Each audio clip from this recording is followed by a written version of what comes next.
مجبور الان هی راجع به عشق ابدی چی میدونم تولید محتوا بکنه، هی صحبت بکنه راجبش، دوباره تموم میشه میره. اینا مجبورن، این مقطعیه، هر کس راه خودشو میره. و بردو کی کرد اینجا؟ اونی که رفیقشو پیدا کرد. بردو من کردم که رفیقامو دارم اینجا، نه وارد بحثی میشم، نه رابطه راجع به روابط اونجا صحبت میکنم، چون تموم شده رفت، جایزهشو کسی دیگه برده. من برای چی الان بیام هرسشو بزنم؟ به خاطر چی؟ به خاطر تولید محتوا نمیکنم، نمیخوام تولید محتوا کنم راجع به اینجور مسائل. کدوم جایزه؟ همون جایزه که قرار قسطی بدنش، تیکه تیکه پول بدن. مال علی مال سیزن اول الان میگن شروع کرده به قسطاشو دادن. من بیام از الان به خاطر عشق ابدی بیام تولید محتوا بکنم که چی بشه؟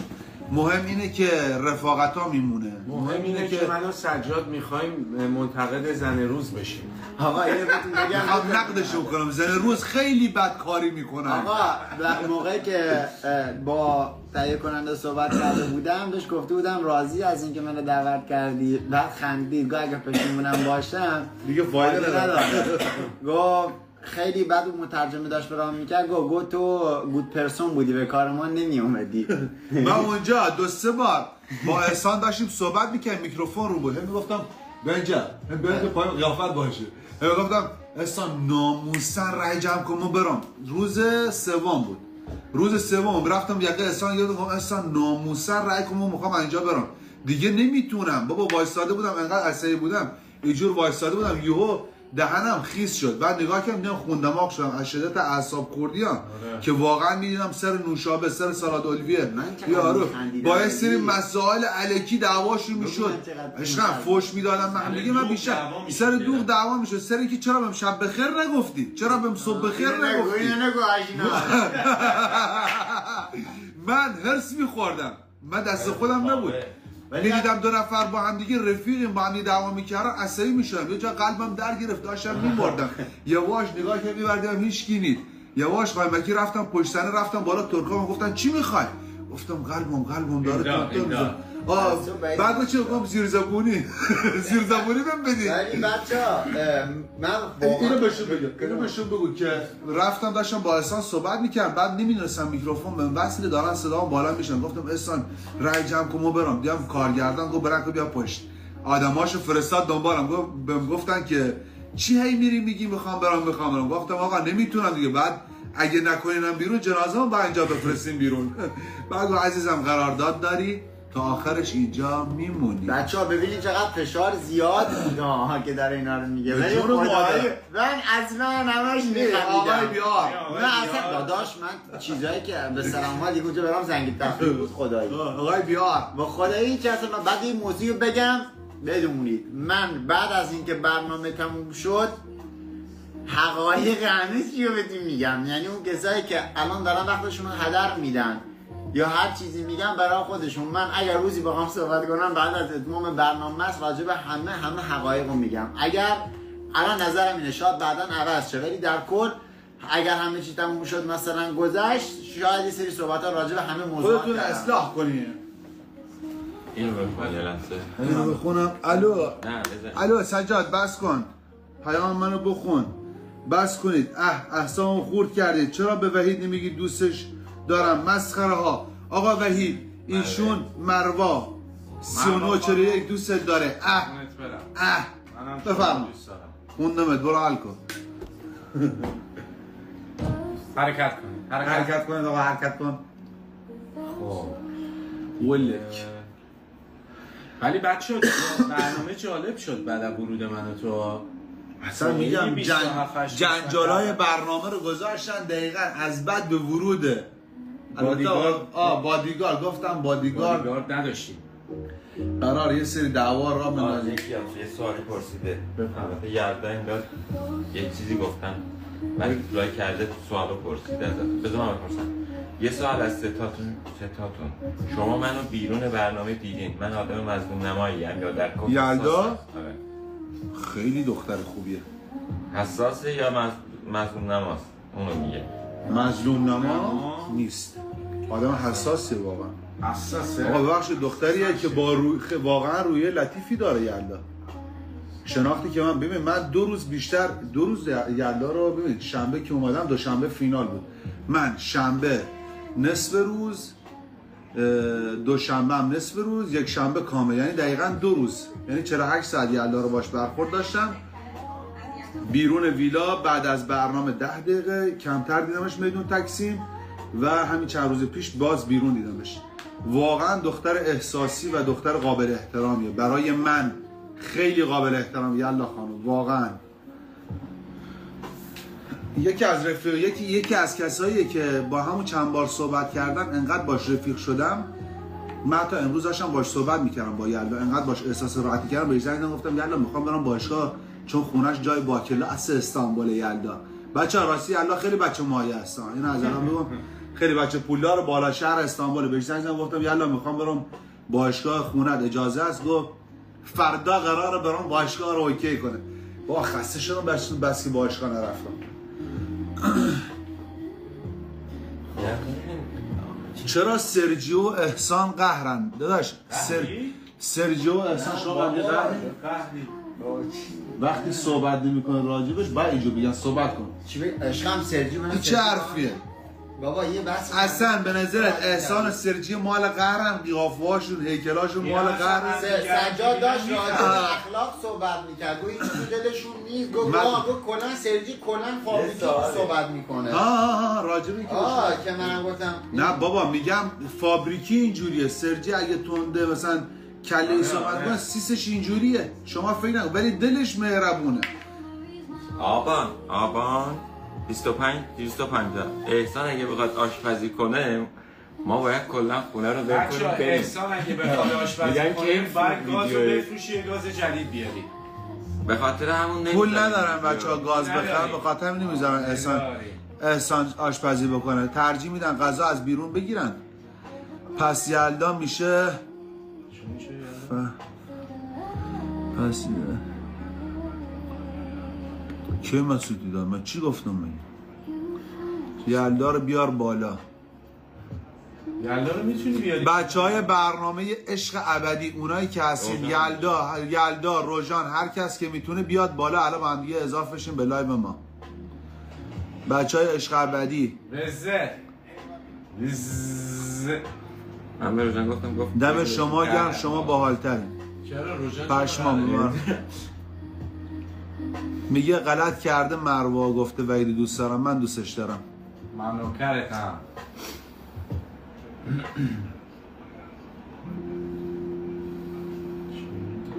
احسان سرجی پیش سرویس سر چی حرف میزد خیلی ها بچه های احواز بکردن منم احوازی هم ها عشقم خود تو سیس چه بیمونه اولک بگو سلام قلبم سلام قلبم یه قرار از فردا به بعد بهید اول ویدیوهاش میگه سلام قلبم نگاه کله تو با اینجوری بچرخونه سلام قلبم چطوری؟ حالت چطوره؟ از چه بودو بگو؟ از یه بعد دیگه بچه ها به قرآن قسم اگه بخوام ببین روزی 2 تا مهم من صبونی بخورم یاشار طلا به قرآن کاش زودتر پیداش میکردم عواز بچه نداره دایی دنیای ما میدونم هممون گولاخ به دنیا آمدیم بچه‌ای که به دنیا آمدیم بچه‌ها به خدا من کامنت ها رو نمیبینم که جواب بدم قربون تک تکتون سی چه رحلی عشق بدی هم تئوری ردم سی گشت و گذار و چرا من آنفالو کردی دادا و کسی آنفالو نمیکنه من آنفالو کردم سجاد قلب تو تیامی و جان من خیلی بهت گفتم بابا پنجلی ببخشید بابا پنجلی اصلا فوش نیست بابا پنجلی افتخاره یکی از بهترین شخصیت های زندگی من بابا پنجلیه علیزا خمسه اسطوره بچگیامونه 12 سالم بود تو پومنزی اشکان داداشی اشکان یوسفی بچه ها میگم اگه بچه ها بهم درخواست بدن برای لایو باید کجا بزنن؟ اونا بزنن میگن اونا برای ریکوست بفرستن چی بفرستن؟ ریکوست فکر کنم فوش دادی نه با ما یکم شمرده صحبت کن الان احسان زبان انگلیسیش قویه وی داداش میخوای ما اینو تو کیسه برنج بابا میگم بیا داداشی بشین، هم منم بغلت بشینم. بشین کجا؟ زمین بهتره. اینجا پایین؟ بیا آره بشین. نه من رفتم جلو خواستم لپتاپ بیا نیفته. اینجوری. لپتاپ نیفته. خواستم چیز کنم. نه بالا بهتره. اینجوری خب بیا تکیه جلو تو بیا. بیا. خواستم چیز کنم. خواستم به چشم ببخشید ببینم بچه ها پامون رو دراز کردیم. یاره زو جلو. باباس. پس من اینو یکم بیارمش جلوتر. انسان ای خیلی بابا ویدیویی که امان صدر گرفتی و میفرستی برای رفیقمون ادیتور از تلگرام. آره عشقم میفرستم. برنو با خود نبرده عشقه بدی. انزلی چی هست؟ بچه فکر کنم انزلی چی؟ نمی‌دونم. انزلی چی هست تو لایو؟ انزلی که یعنی انزلی شهر انزلی؟ فکر برای میکنم بچه انزلی همه استقلالی هم. پرچم اهوازی و بختیاری ها بالا. پرچم همه جا بالا. همه جا بالاست پرچم. ملودی تک سوالتو بپرس باز دوباره منو تک کن. میگم یلدا داخل لایوه. سرجی کجاست بچه؟ سرجی یلا نکن داخل لایو نیستی، قد هی دارم تعریفت میدم. اگه داخل لایو نیستی تا برونم تا اینجا. اینجاست. اینجاست هست. هی میری بالا هی میای پایین. پدرمون در آوردی. یلدا بچه‌ها یلدا نیست. خیلی دختر خوبیه. به قرآن از صبح تا دارم هی میگم یلدا طلال. لطفی نکنید بیام بالا. بیا بالا خب. اگه بچه‌ها سجاد کم بیا لطفی دیگه. نکنن خوشحال میشم بیام بالا. مسیج داد بهت. عشقم نمیدونم از کجا بیارمت بالا. من گفتم میارم بالا، به نگفتم بلدم. نه باید یلدا ریکوست یلا ریکوست بده تا بیارت مهدی بالا. ما خب بلد نیستم کار کنم. روژان هم بود فکر کنم اونجا.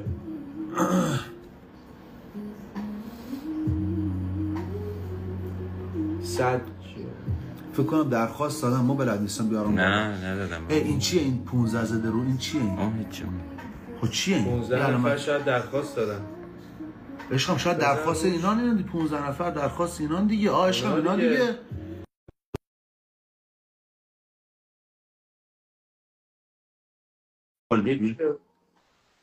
یه بار دیگه اکسپت کن دیگه عشقم. کردم. واسه باید بیاد. زده هم میگم بهت میگم بلد نیستم. سلام موفرفری قرمز دنسر با معرفت باشگاه خونشون بلاکچری و خیلی خفن برنامه عشق ابدی. واسه یلا یا صورت زیاد کنم صورت ندارم. ببخشید من خونه دوستم بچه ها خیلی بلند نمیتونم صحبت کنم و اوکی بچه خوابه. ما نمیتونیم آروم صحبت کنیم. اشکال نه شما آروم صحبت نکنید. فردا باشگاه خونه دعوتیم. چشم حالا رو بفهم. چشم تشریف بیاری. حالا بفرمایید. چه خبرها همه چی قربونت شما چه خبر؟ ببخشید با شلوارک سلام سلام. نه واقعا خودم با لباس تو خونه دوستم هم مهمونی هم بعدی بچه تو خوابیده ایشالله که صدام نمیاد. شما لطفا لباس راحتی تو نشون نده. چرا نه با تیشرت چون لباس پوشیدت راحته. تا چه بشه لباس راحتی داشته باشی دیگه تام بیچاره. لباس ناراحتیه. لباس ناراحتی. لباس راحتی تو برای ما خیلی ناراحته. چه خبر یلا چطوری؟ خدا رو شکر خوب. ببخشید بچه‌ها یلا همون خانومیه که گفتم خیلی دختر خوبه، دختر گلیه. حالا اگه میخواد صحبت کنه خودش هم این مقدار راجع به خودش صحبت بکنه. بچه‌ها فقط یه چیزی من قبل از اینکه صحبت کنی گریه نکنی. فقط گریه نکنی. 5 دقیقه فقط. یلا خیلی خلاصه صحبت کن برامون. بابا شما دیگه نکنید با من این کار شوخی می‌کنم با. سرجی گرفت. میخوام به بچه‌ها بگم چقدر با جنبه ای. احسان داره میگه سلام. سلامت باشی احسان. خوبی؟ چه خبر زندگی؟ قربونت خوبی؟ تو خوبی؟ انکلی چه خبر؟ ببخشید من اصلا حواسم رو یهویی بیادوانه بلند شدم. نه خیلی هم خوب کردی. خوشحال شدم دیدمتون بچه نه ها. حالت خوبه رو برایی؟ خدا رو شکر هستیم کنار میایم دیگه. با برنامه اومدیم به خدا زندگیمون اصلا عوض شده. یه خربوزی میخوری باید با یه لرزش هم بنشینی. آخه نه، ما من با یه لرزش نشسته بودم الان دیگه دارم خیلی میلرزم. ما تا الان داشتیم راجع به این مسئله صحبت می‌کردیم. گفتیم بچه‌ها این مقدار زود قضاوت میکنن راجع به روابط داخل ویلا بیرون یه ویلا. نفر اگه فهمید این روابط ما رو فکر کنم فقط این آقا سجاد همیشون که تو لایوشونیم بود که 2 روز درست منو بیشتر ندید. حداقل فهمید من چجور آدمیم. حالا بقیه هم قضاوت کردن. من آدم شناسم. من چون من بچگی کارم املاکه. من آدم شناسم. به خدا جدی میگم. من کسی از در بنگاه بیاد داخل میفهم اصلا چجوری باهاش صحبت بکنم. خب چون آدم شرم زیاد بپرسم. ولی تو رو شخصیت تو وقتی دیدمت فهمیدم دختری اصلا هیچی تو دلت نیست. قیافت یه جوری هست که آدم آره. اگه میبینه میگه وا این آفرین. دختره آفرین. از این وزا، معذرت میخوام دارم راحت با صحبت میکنم، درسته. دنسر تنها استانبول زندگی میکنه. خب از این افریتا، معذرت میخوام افریتا کلمه بدی نیست، ای وزا دیگه ولی با صحبت که بکنیم میفهمیم بابا اصلا هیچی تو دلت نیست. نه من واقعا خدا هیچی داخل دلت میشه. سه نفرشیم. من حالا اونایی که منو میشناسن از قدیم تو پیجم بودن، از اینجا بودن، تو استانبول بودن، کلا میدونن من چجور کاراکتر. اونایی هم که جدید اومدن امیدوارم که بیشتر تایم بدن، بعد برنامه بیشتر تو پیج من بمونن، با شخصیت اصلی من، با کاراکتر من آشنا بشن، از اون قضاوت نکنن. اشکالی نداره، یه انتخاب اشتباه کردیم تا اینجا رفتیم تو داستان. اشکال نداره. این ولی الان داشتم همین میگفتم، کسای دیگه قضاوت نکنیم. همین الان اینو داشتم میگفتم ببین این برنامه مقطعیه، ما نهایتا خیلی رو بورس باشیم بچهای این برنامه تا 6 ماه چیه، تا همین عید دیگه، آخرین قسمتش اسفند ماه تموم میشه. وقتی تموم شد دیگه هر کس باید راه خودشو بره. یعنی هر کس باید، اگر کانال یوتیوب زدی باید بری دنبال یه موضوع جدید بگردی، دنبال همون کانال یوتیوب تو زنده نگهش داری. اگر اینستا فعالیت میکنی باید یه موضوع جدید داشته باشی که بتونی پیج تو بکشی بالا. حالا هر چی اینفلوئنسری، رقاصی، تو که زندگیت مشخصه، تکلیفت هم مشخصه. تا اینجا پیجت اومده بالا با درس و رقص و هنر خودت بوده که اومده بالا. از این به بعدش هم یه قرار راه خودت رو بریم. بابا ما اومدیم تو برنامه 230 تا فالوور خودمون رو داشتیم دیگه. حالا یه سری لطف داشتن با ما، فالو داشتن، یه سری آدم جدید اومدن. من امیدوارم که این موقعیت واسه هممون جوری باشه که ما اون کسی که هستیم، چیزی که دوست داریم و واقعا هستیم، اون مردم ببینن و واقعا این حجمه‌ای که حالا چه خوبه چه بده، اونایی که خوبه خوبتر بشه، اونایی هم که حالا خوب نبوده امیدوارم که رو روال بیفته. میگم دیگه ما اومدیم خربزه خوردیم پای لرزش بشینیم، الان داریم بندری میزنیم. شما فکرشو نمی کردی، نمیدونستی داخل محیطی که قرار گرفتی که باید در لحظه تصمیم میگرفتی. ببین یه چیزی بهت بگم بچه‌ها، من خودم توی برنامه یه لحظه نگار جون خوش اومدی. نگار داداشلو عزیز، بچه‌های نگار داداشلو، داداش مایی. خیلی دختر گلیه. در کل ببینید بچه‌ها یه برنامه است، هممون که رفتیم مردم حق دارن. کلا از 13 ساعت که ما اونجا بودیم 1 ساعت 1 ساعت و نیم از کل ما رو دارن میبینن.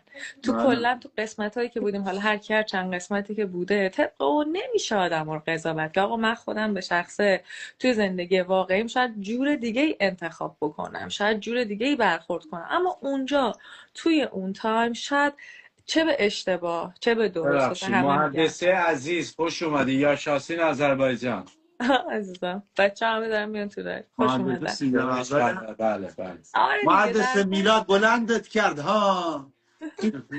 در کل که ما به خاطر انتخاب اشتباهمون شرمنده ملت شدیم، ولی اشکالی نداره. بذار تجربه باشیم واسه یه سری افراد مثل من که آدم احساسی هستن. متاسفانه تو اون لحظه توی موقعیتی با 2 تا حرف و 2 تا چرب زبونی از راه به در نشیم.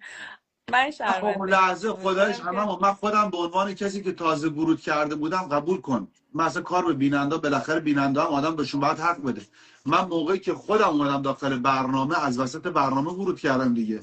من موقعی که بهم گفتن که چیزه رابطه شما فکر، گفتم والا من چیزی که دارم میبینم واقعا قشنگه، چون 2 نفرن که دارن به دیگه احترام میذارن. حالا طریق چی جور بود از قبل برنامه، قبل از ورود من بود که من احترامی نداشتم. آخه من اصلا پرام از این ریخته بود که هم به من میگفتم فکر من بعد وقت حالا با از یکی بعد مدت من از اولم حرفمو زدم، شما مثلا نبودین، نه وحید جان بود نه شما بود. نه منم میگم من اوایل ها دیدین برنامه رو دیگه، من از اول گفتم آقا من آدمیم که نگاه میکنم آدما رو، ممکنه بعد مثلا یه هفته 2 هفته تازه به طرف حس پیدا کنم که بتونم جذبش بشم برم سمتش. و واقعا اتفاق تو آدم واسه من اتفاق افتاد که بعد مثلا 1 هفته و نیم 2 هفته تازه گفتم خب طرف دنسر آرتیسته، یه کوچولو تونستم بیشتر نزدیک بشم، این حس بده کردم. و حالا اشکال نداره، اشتباه نمیشه بود، هر چی بود، دست در سینه های عواقبش با خودم. و الان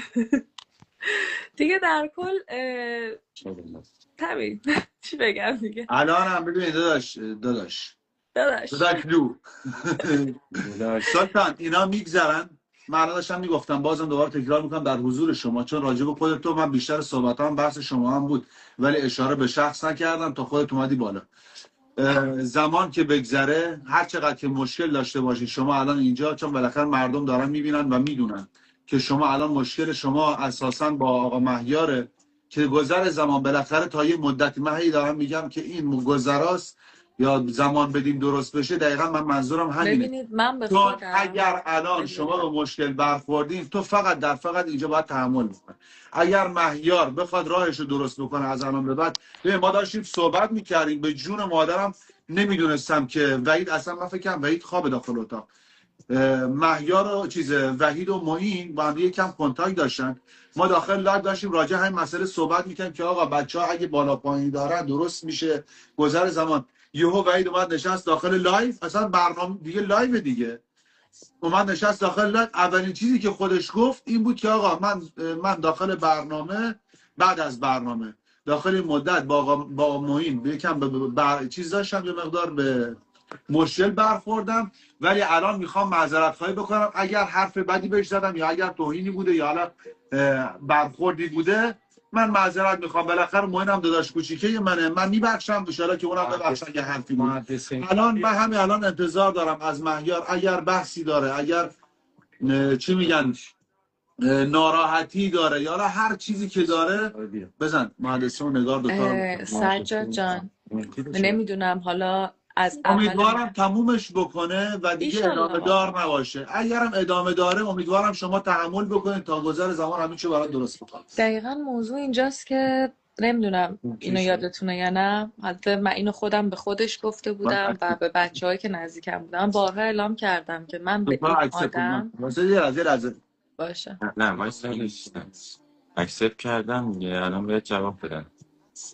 یالا ببخشید داشتم بار نگار داشتو چیزو داشتم اوکی میگم داخل اوکی مهندسی و نگار که اونم نظر منم کامنت ها برام نمیاد، خیلی عجیبه. ولی کلا ما بچهای پشتیبان داریم، بچهای سیزن 1 اصلا سیزن 2 رو ندیدن. یعنی ما اگه بریم بیرون محدث خانوم، نگار 1 نگار 2 هر کدوم ببینیم اصلا اونا نمیدونن تو سیزن ما چه اتفاقایی افتاده، درگیر کارهای خودشونن. دقیقا همینه. حالا من یه چیزی رو بگم و دیگه حالا برم کم کم از کنارتون. بچه من این موضوع رو حتی ایشون اومد مثلا به عنوان مدرک رو کرد، من اینو گفته بودم که من به شما نمیپردازم آقای فلانی و من هیچ صحبتی قرار نیست راجع به شما بکنم. یه رابطه‌ای بود آقا، هممون میریم تو رابطه، یه رابطه با خوبی تموم میشه، یه رابطه با بدی تموم میشه، یه موقع با سوء تفاهم تموم میشه، غیر از این.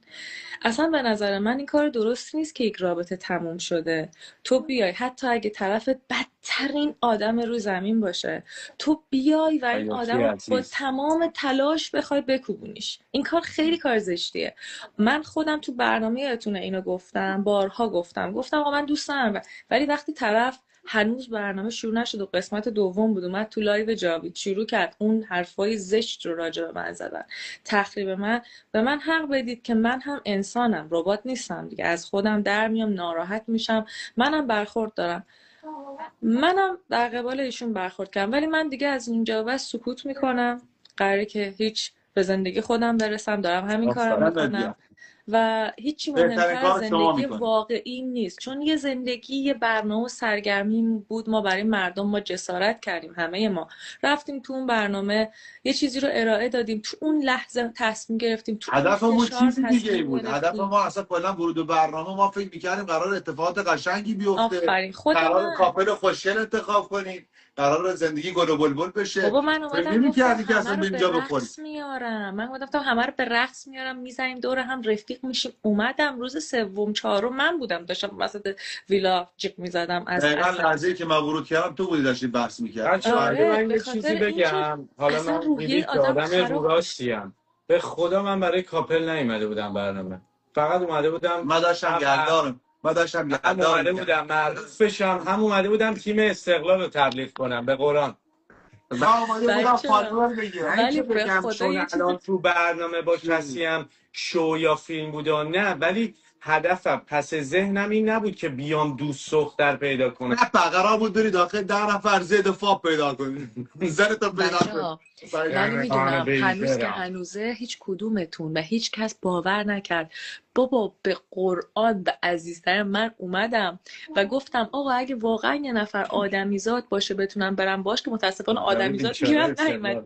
نه خدایش برای پاپل رفته بود. دنبال این بودم که آه، واقعا توی یلا، رابطه یلا. جدی من برم، وگرنه خل نبودم یارو رو بعد برنامه انقدر جدی نه من بگیرم میگم باش برم. یلدا واقعا بعد همه به من پاپل گفتین فیک. من خدا یارو جدی میگم. آوردم یه تو آدم طول ساده زندگی. نگاه نکن خیلی اومدی پول بگیری به قرآن. خدا هر کی میگی هنرش رقصه، وگرنه خیلی آدم ساده ایه. من بابا دیدم لایف با استایل سرپورت منو داشتم. هر کی میبینه فکر میکنه الان این گول دختر همین رو ظاهرتون میخورن. خیلی قیافت وزه‌ای.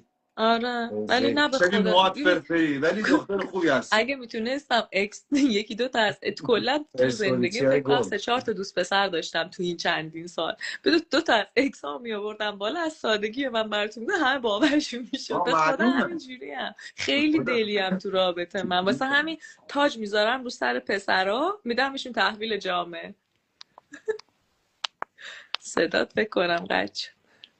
نه تلفن زنگ خورد. آره بعد میشه. واسه همین دیگه من کارخونه تاج گذاشتن رو سر پسرهای جامعه رو دارم و انشالله که در آینده نزدیک یه پسر خوب پیدا کنید، ایشالله. از تنهایی در بیای.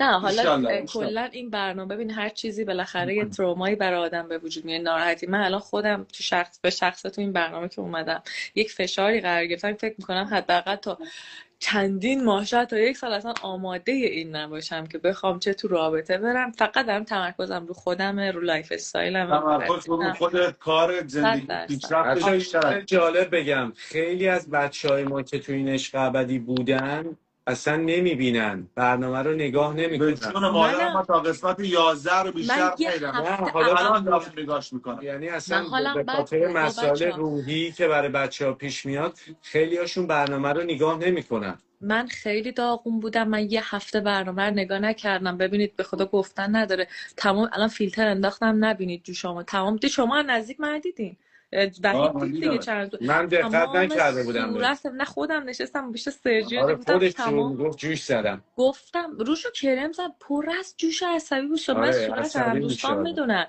متخصص پوستم مثلا جوش نمیزنم، میگه خوشبال چه پوستی. من اصلا پر جوش و یه هفته من بعد برنامه از ندیدم. ویلا ولی جوان‌تر شدم، تو ویلا خیلی لاغر بودم، الان قیافم بهتر شده.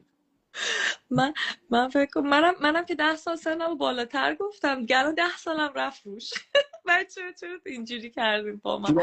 خدا یه کاری با هم کردن و پشمام ریخته. 32 سال سن ما رو کرد 42 و اینجا من هم سن تو هم الان مثل که خودم خبر ندارم. یعنی تو چند سالت بود؟ 31 آره؟ من متولد 71 92 هم. یعنی من الان 62 اسفندم. یه ماه و نیم میلادی دیگه من میرم تو 33، یعنی 33 تموم. 1984 1984 اسفندی هم دیگه من. خب پس تو هم من 3 ماه و دیگه کاکام یه روز 43. با هم تفاوت داریم. من وی داخل یک یه روز اسفند، دو اسفند. آره دیگه. با منم 24 ساعت همه اختلاف. پرچم زمستونیا بالاست. همه منم زمستونی. دیماییم. منم دیماهیم. مهدی هم دیماییه. آزمه هم دیماییه. من بعد 6 دیم. دیمایی داریم. اگه ایشالله که آدم خوبی. من همونجوری. انشالله. سلام. اگه آدم خوبی. بچه من فعلا دورت بگردم. برو مراقبت کن خودت دختر گل. فردا باشگاه یاد نره. یالا ببین چند بار دارم جلوی 10,000 نفر دارم. آقا من باشگاه. تا ساعت 4 اینا درگیرم، 4 به بعد هماهنگ شیم، 4 بعد بیام.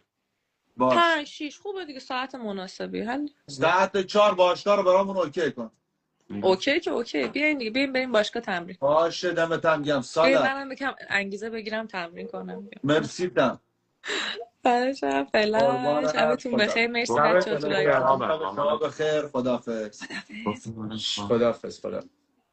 کیه؟ یکی نوشته بود امشب مهیار فیلم نمیدونم چیه بچه یلدا رفت پایین ولی خدایش دختر خیلی خوبیه. انشالله که به زندگی عادیش برگرده چون واقعا دل صاف و مهربونی داره. من واقعا یکی دو تا برخورد بیشتر باش نداشتم به جز داخل ویلا. یه چند دقیقه با یه چند شب پیش رفتیم کافه یهو اتفاقی دیدمش. واقعا دل مهربونی داره، دختر خیلی خوبیه. امیدوارم به راست میگه خیلی چند وقت حجمه روش بود. امیدوارم به زندگی عادیش بتونه برگرده. اکسپتش کن. کیه؟ نگار عزیز، نگار داشلو عزیز. تو داری به کی درخواست میدی؟ نگار دیگه نگار اومد بالا. اومد بالا. سلام. نگار عزیز. نگار با تجربه داداشلو، داداش مایی. من یه رفیق داشتم داداشلو بود فامیلیش. داداشلو اصالتا نگار کجایی؟ من اصالتا بابام برای باکو بوده ولی اینا اومدن ایران بعد فامیلیمون عوض شده. فامیلیمون داداشلو بوده. با کجا؟ باکو. آره. بعد فامیلیمون عوض شد اومدن ایران شد داداشلو داداشوف بودیم.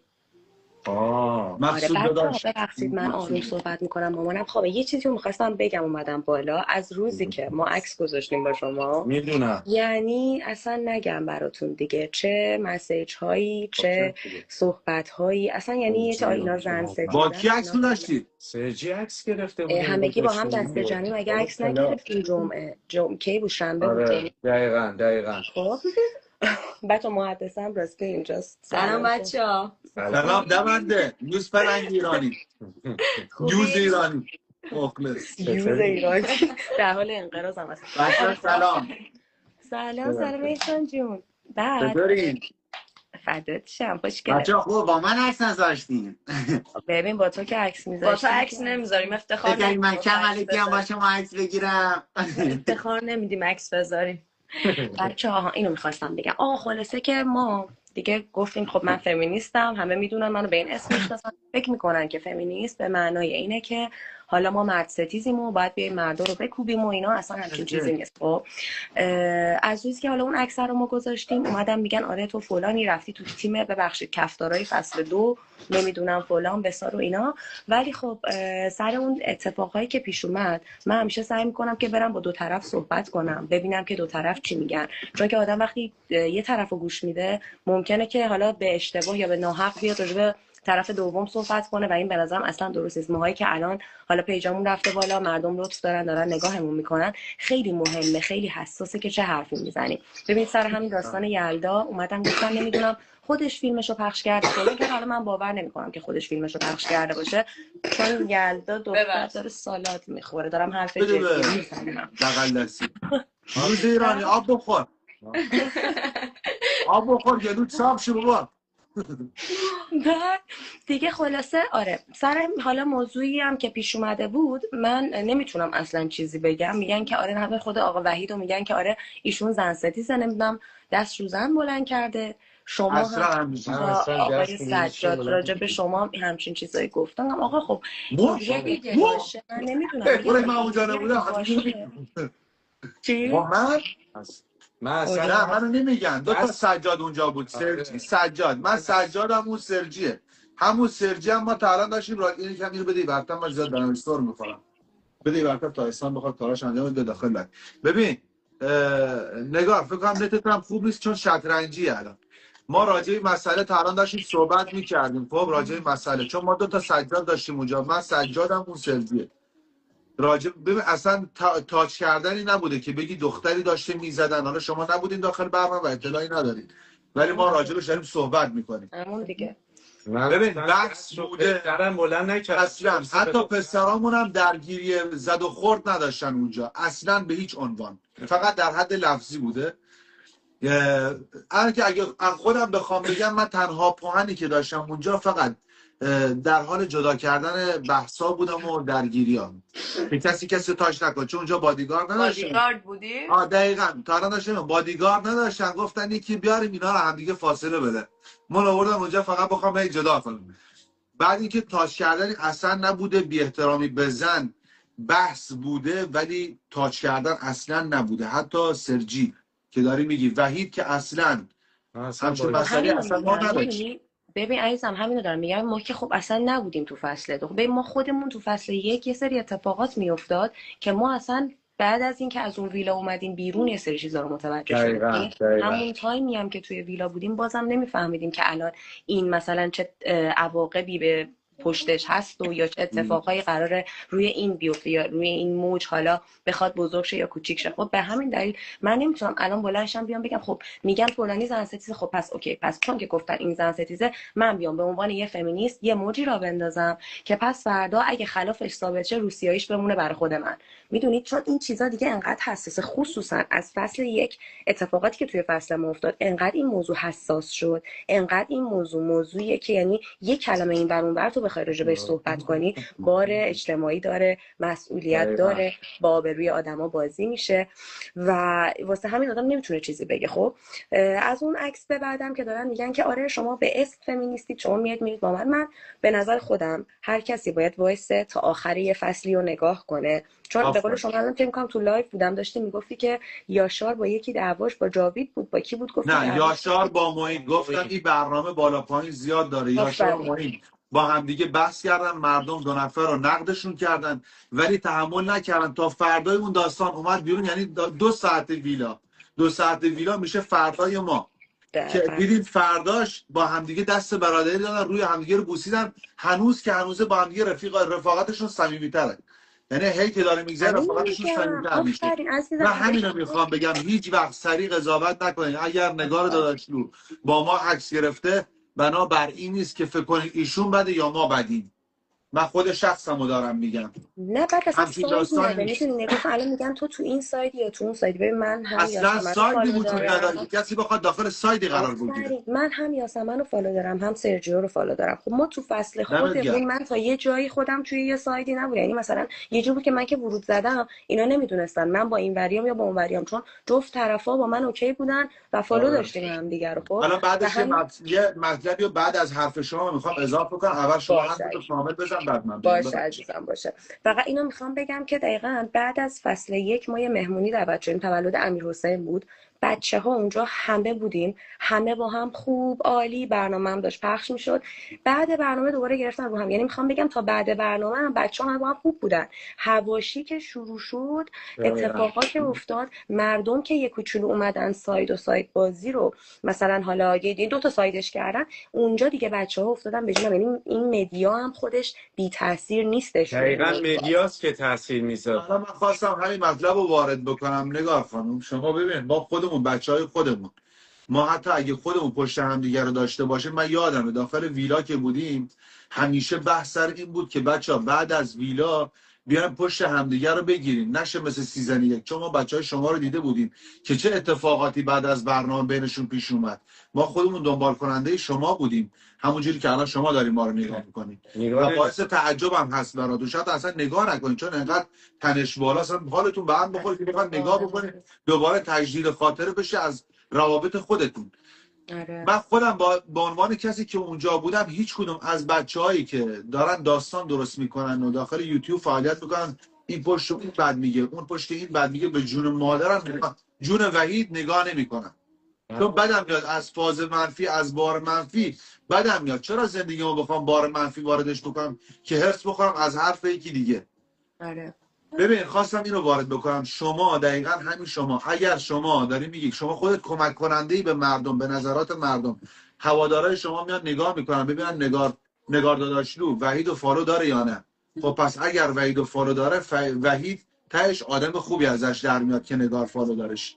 یا سرجی، اگر تو سرجی و فالو داشته باشی تهش سرجی آدم خوبی ازش در میاد که نگار فالو دارش. همین باعث میشه حداقل طرفدارای تو آقا 1 نفر یا 10 نفر یا 1000 نفر باشه از حجمه بار منفی که قرار به سرجی وارد بشه کم کنه. پس شما هم تاثیرگذار هستی با فالو کردنت با بچهای خب من دارم همینو میگم. من دارم میگم که خب وقتی من از یه مثلا دعوایی پیش میاد، یه سایت و سایت بازی میشه، وقتی من 2 طرفو فالو دارم پس نمیتونی بگی که مثلا این رفیق فلانی، در صورتی که من شما رو همه رو اولین بار بود اونجا من شما رو مثال زدم به عنوان یکی از بچهای خودمون، چون بچهای خودمون بعد از برنامه همدیگه رو آنفالو کردن. من خودم به شخصه همه بچه‌ها رو فالو دارم، اونایی که منو فالو کردن، منم کوچیکی کردم، در خدمتشون هم هستم، فالوشون کردم. اونایی هم که از اول فالو نکردن حالا به هر دلیلی حقیقتا فالو نکردم، تا الان هم ندیدم فالو کنم، منم فالو نکردم، گفتم شاید دوست نداشته باشن من ورود بکنم داخل پیجشون، فالو نکردم.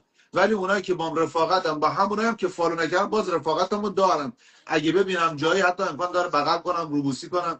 ولی بحث مجازی اونایی که هم اول با هم دیگه بودیم، شناخت داشتم بهشون، فالو کردم، فالو دارمشون و هیچ وقتم آنفالو هم نمی‌کنم تا آخر مثلا عمرم. یه مثال ساده باعث این میشه که اونا قضاوت بشن. ما شنبه تو شما کلاب این که همدیگه رو همدیگه رو دیدیم، فالو قربونت دارین برم، ما شما دوتا رو تو شنبه تو کلاب دیدیم دیگه.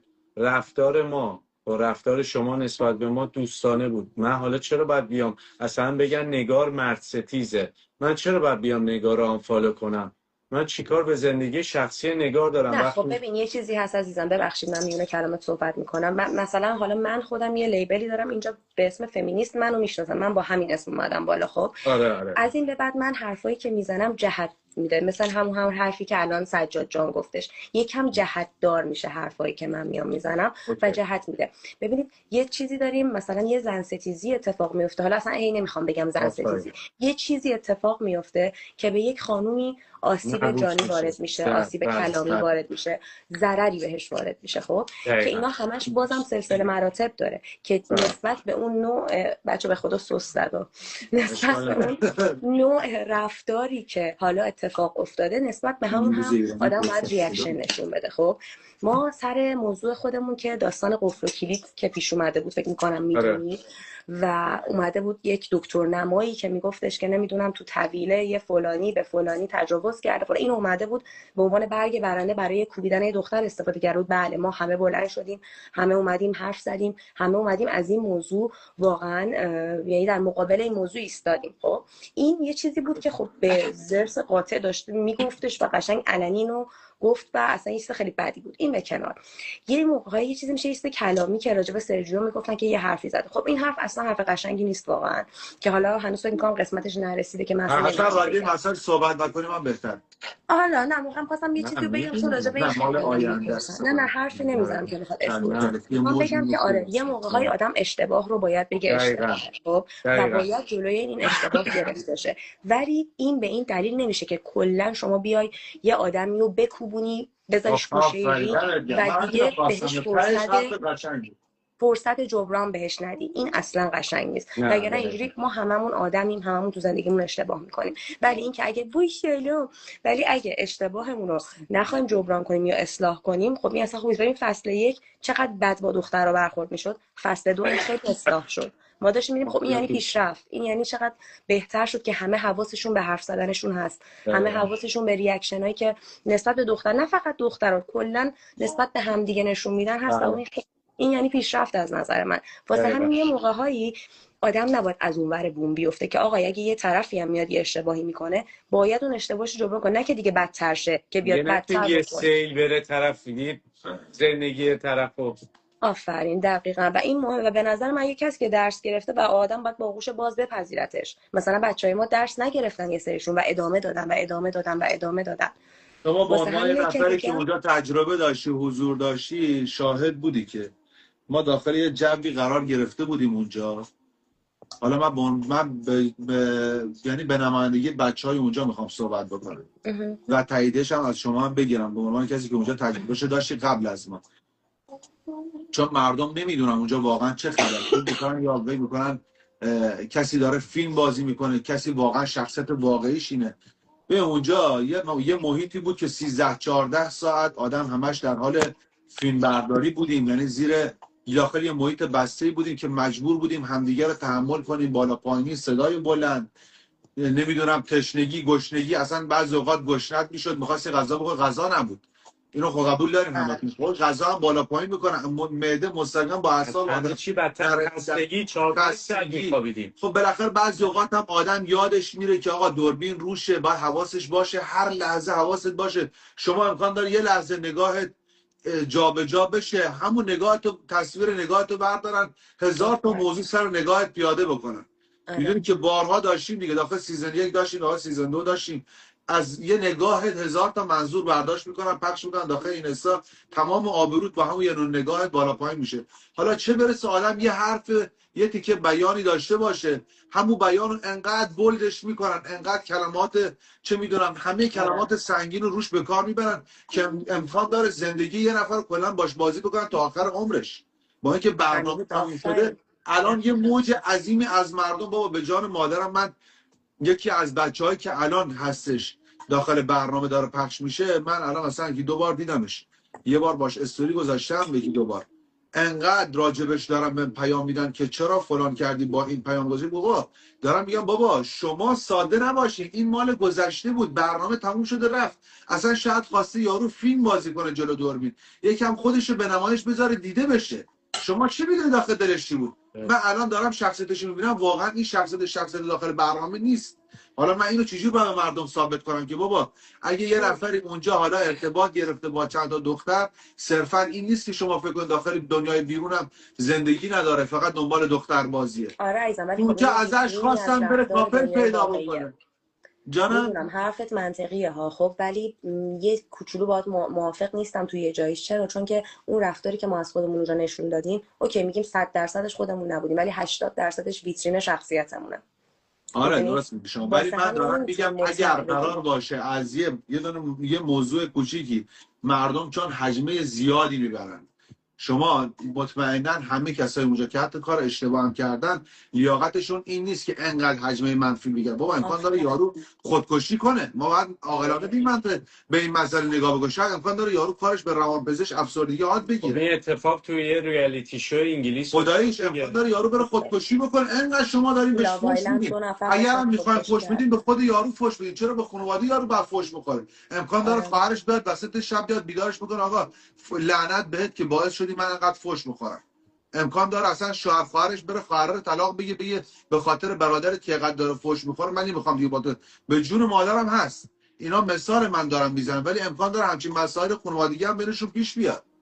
حالا نباید ما اینقدر راحت بگیم آقا ببین میدونی چیه، چون که مثلا خب خیلی‌ها هستن شاید 1000 برابر این اشتباهاتی که ما اونجا میکنیم و انجام دادن، ولی چون مردم بگن هیچی توش در نمیاد.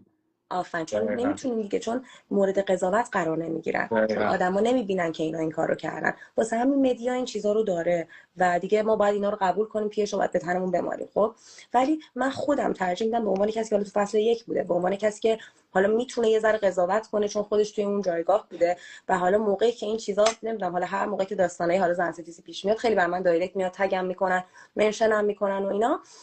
من خودم همیشه ترجیح میدم این چیزی رو تا آخرش تماشا کنم، تا آخرش ببینم، آدم‌ها رو ببینم، ریاکشناشون رو ببینم، بعد بیام نظر بدم. چون که ما نظراتمون یه کوچولو جهت دهنده است، خیلی باید دقت کنیم توی این مسائل. میگم حرف بعد چه توی فصل 1 چه تو فصل 2 هر موقع بخواد زده بشه اشتباهه و ببخشید مهم اینه که بخوایم اصلاحش کنیم. خب الان سر همین بحثا من با حالا دخترای شما چند تاشون صحبت کردم، با پسرام صحبت کردم که شما باشین. فقط میخوام اینو بگم که مردم که میان میبینن و فکر میکنن که سایدیه و این چیزاست، بابا بچه این موضوعات توی مجازی خیلی یهو بولد میشه.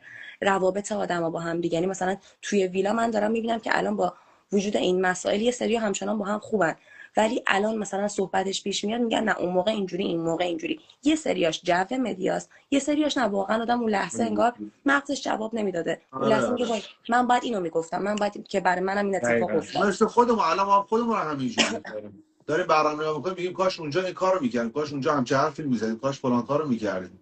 ولی من یه چیز بگم، بچهای خودمون هر روزی که برنامه پخش میشه جو میدن و باعث اینا میشن. من دقیقاً منظورم همینه، میگم آره ما خودمون باعث این میشیم، یعنی به نظر من حق دارن همه. الان من داشتم به نگار میگفتم نگار شما بی تاثیر نیستی اگر مثلا چه میدونم سرجیو فالو داری، وحید فالو داری. نه